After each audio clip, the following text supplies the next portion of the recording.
Welcome to Pretty Lies and Alibis. Join us as we seek the truth and travel the long road to justice.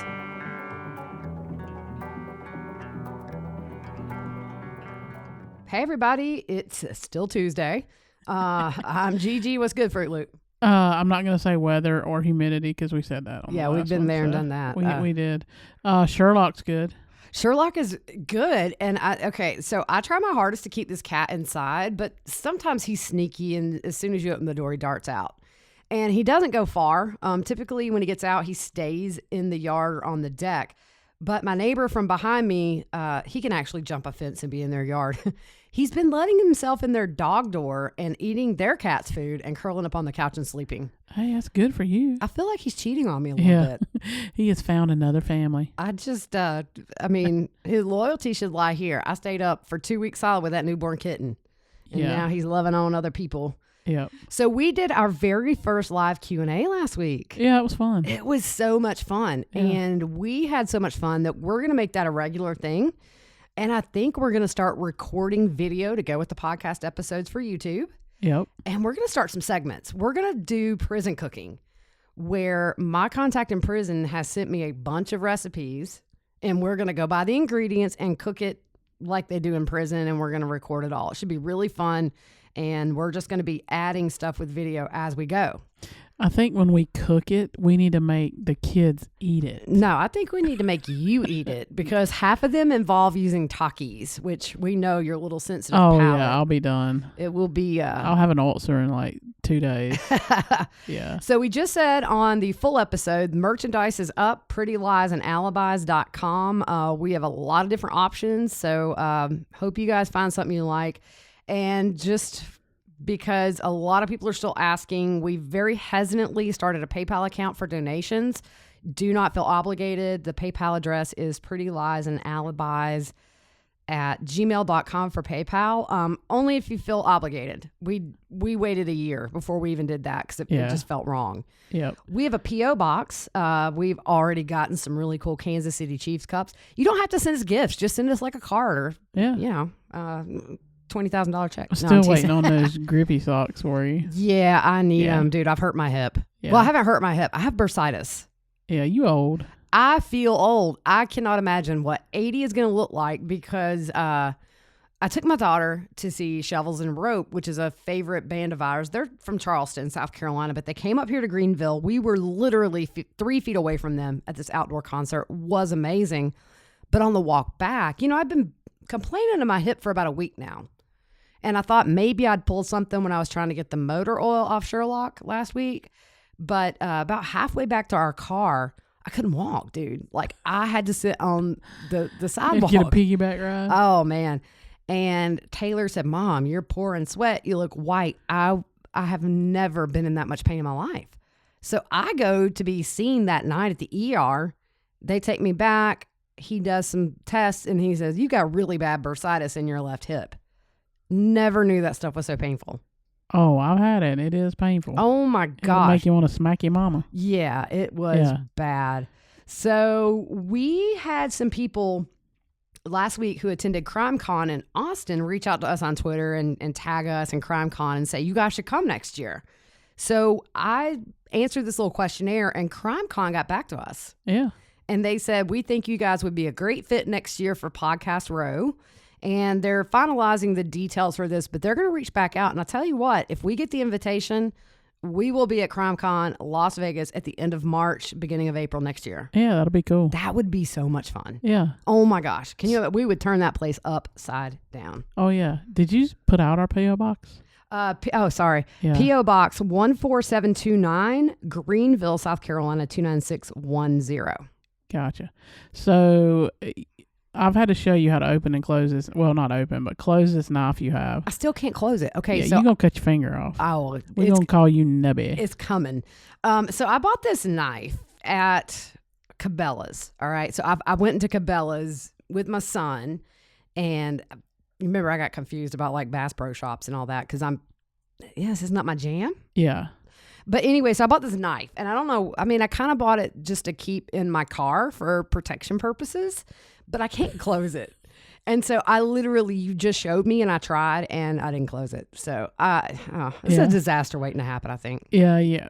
Maybe get your youngest to close it for you. She can probably close it. Yeah, probably. This is going to end up in another ER visit for me. I see it coming. Yeah. So we've had people ask for us to enable super chat on YouTube and Patreon, and I don't know. I don't want to ask. We just don't want people to have to pay to have their comments seen. So for right now, I think we're just going to have our eyes help us when we do these lives to try to get to all the questions. We have a lot of questions that weren't answered, so at some point we may go back and just answer questions from the first one. Yeah, I think there was like 10 or 12 that we didn't get to. There was more than that between YouTube and Facebook. So I've got those written down. And so anyways, we have just some little pieces of news here and there that we didn't want to add to the murder case that we just put that episode out. So what about Colby and Kelsey? They have a little bit of news. So they're moving back to Arizona. Yeah. Kelsey said being there has helped them in a lot of ways for the reasons they came. She just said it's time to be back around her family. They need their support.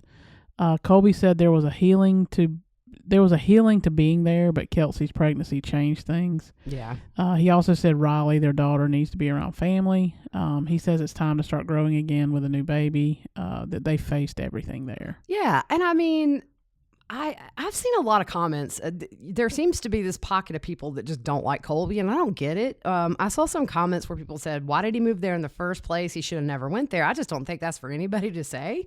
Yeah, no, you get to choose where you live. It doesn't matter. Right. I mean, for me, having never been in his shoes and hopefully never have to be and losing people I love that way, I don't think it matters why he went there. If they accomplished as a married couple and a family what they needed to accomplish, then good for them. Oh, yeah. This is unimaginable. And I think Kelsey's had a hard time with her pregnancy, with being sick and stuff. I know in the video she said that her and Riley both had a stomach virus, which is terrible on its own. When you're pregnant and you add morning sickness onto it, it is miserable. But it seems like Colby's taking great care of them. But I hope they find happiness wherever they go. But it makes a lot of sense with a new baby and having a little kid to be around people. And they made clear that they've made a lot of, friends in Rexburg, and people have taken wonderful care of them.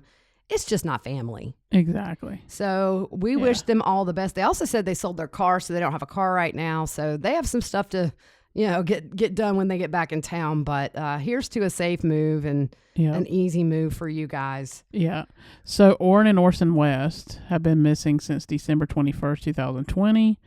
And Orson's fourth birthday was Friday. Yeah. There's still nothing going on there. Nothing that we've heard of. There's just been nothing. I'm just not optimistic at this point. So it's kind of bittersweet that his fourth birthday was Friday. Just such a little guy. So Lori Hellis, who we recommend you sign up for her newsletter. She's great. I think it's the Lori Vallow and Chad Daybell story. Something like that. I think she's a defense attorney. She was a defense attorney. And so she kind of gives her 2 cents on things that are happening in the case. And one thing that she said in her latest newsletter that I thought was interesting, she said if Chad's case kind of goes on without Lori at this point, and let's say he has a trial and he's found guilty, and Lori hasn't had her trial yet, when she goes to trial, he could be called as a witness and he would lose his Fifth Amendment right. So he would have to testify. That could be game changer. That could be a hairy situation. Yeah. I'd like to see the darts in that courtroom. Oh my God, right? Yeah. So Mark Means has been on Twitter. Here we go. Oh boy. We try to be nice. I mean, everybody is entitled to a defense when they're accused of something. We try not to bash even the most unliked people in any case that we cover. Yeah. Because it goes without being said. But he tweeted out this week, and I just thought this was insane. He says, an anonymous source contacted me and said the prosecution is offering off-the-record interviews in the Daybell case. Sources said refusal to release autopsy results for Tammy Daybell to her children was an attempt to coerce children into giving incriminating statements. This the apparent wheels of justice. Is this really the system we want as citizens of Idaho? A sheriff's department or prosecutor that refuses to allow the children to see the autopsy of their deceased mother, and if true, then play off-the-record games. And he says Emma has already addressed this matter, and he linked to when Emma called in on court TV. Yeah. Now, this is the first part of the tweet, so let's unpack this. First of all, he is the defense attorney for probably one of the most high-profile defendants in the country right now, and he is tweeting out what an anonymous source contacted him and told him. Yeah, he's crazy. Okay, this totally could be some guy or girl in their mom's basement who wants to be involved in this case because they're not all there. Sure. Why would he tweet out what an anonymous source told him? I mean, can you imagine if Rob Wood tweeted the way Mark Means does? He would be in the court every week. Yeah, he'd be under the jail. Yeah, I mean, so Mark Means goes on to say playing off the records game is contrary to the role of those in authority to seek justice. This has a win at all costs feel. Dude, your client is a, she's innocent until proven guilty, I guess, just by the term, but she's guilty and she's a murderer. I mean, come on. He says playing off the records game is contrary to the role of those in authority to seek justice. But yet you're saying that somebody who won't tell you their name told you this. Yeah. What the world? That's crazy. He drank the Kool-Aid. Yeah. Yeah. So off the record gamemanship to attempt to change the narrative clearly illustrates some of their position of power in this case are more worried about their appearance than justice. As citizens, now I'm just reading verbatim what he says. As citizens Idahos, we should demand open books. I think that should be Idahoans or something, isn't it? Idahos. Yeah. That's a whole other thing.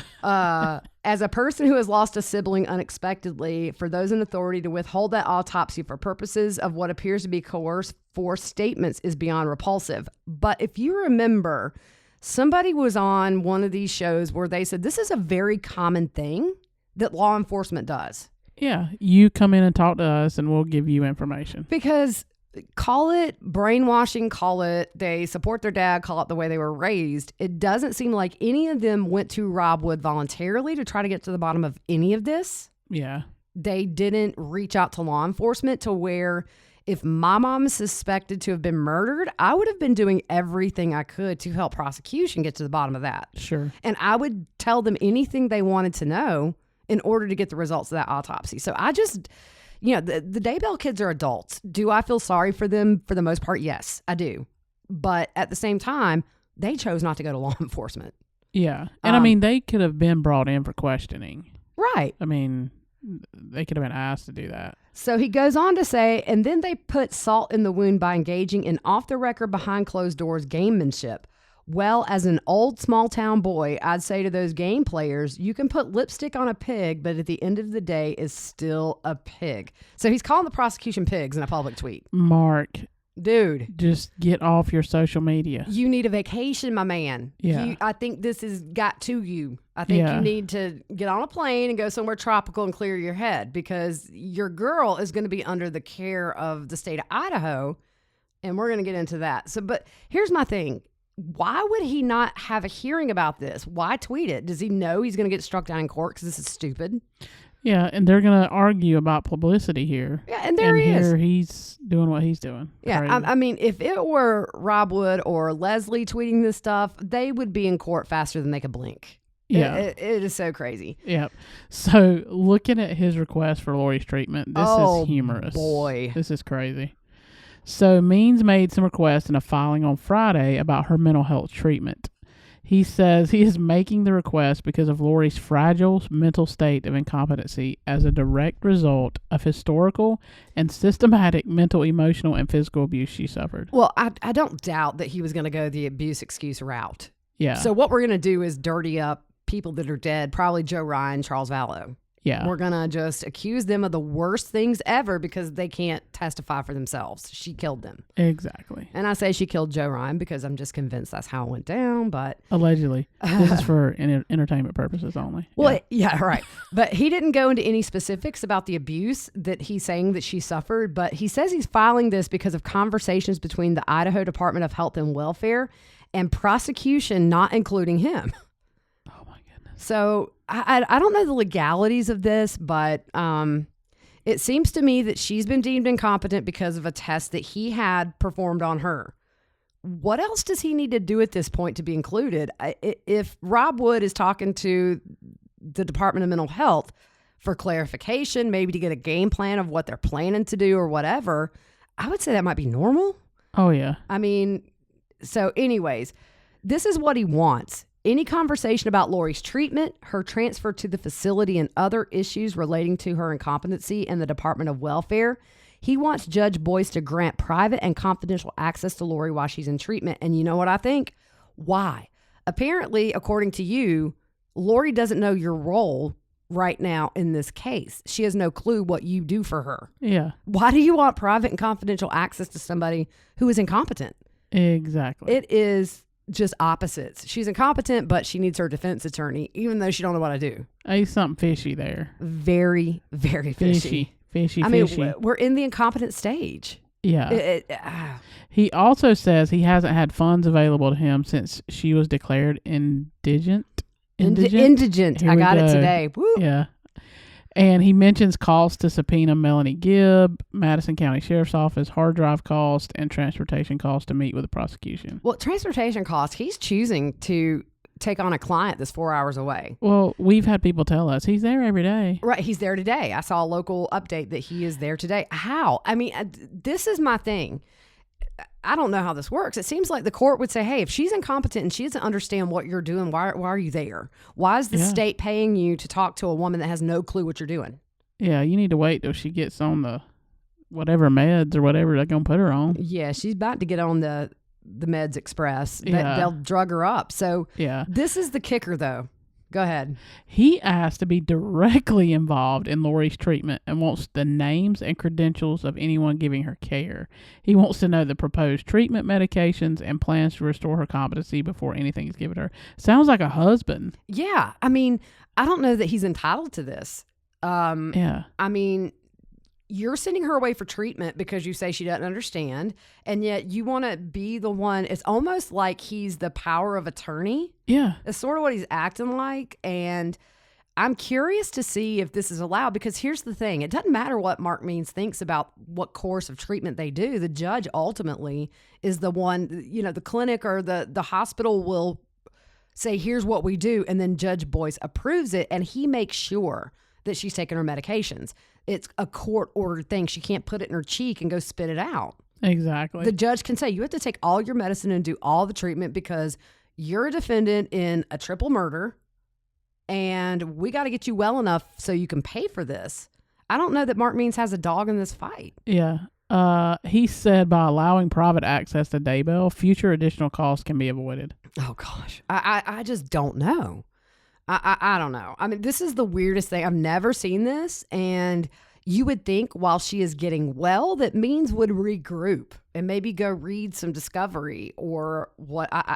It just seems very odd to me. Why does he need to know everything and need to approve it? Yeah. It's not his job. It's fishy. Yeah, I mean, my dad's a welder. He can't go into the doctor's office and say, here's what I demand happen, and I'm not taking this because I'm a welder and I know better. Yeah. It makes no sense.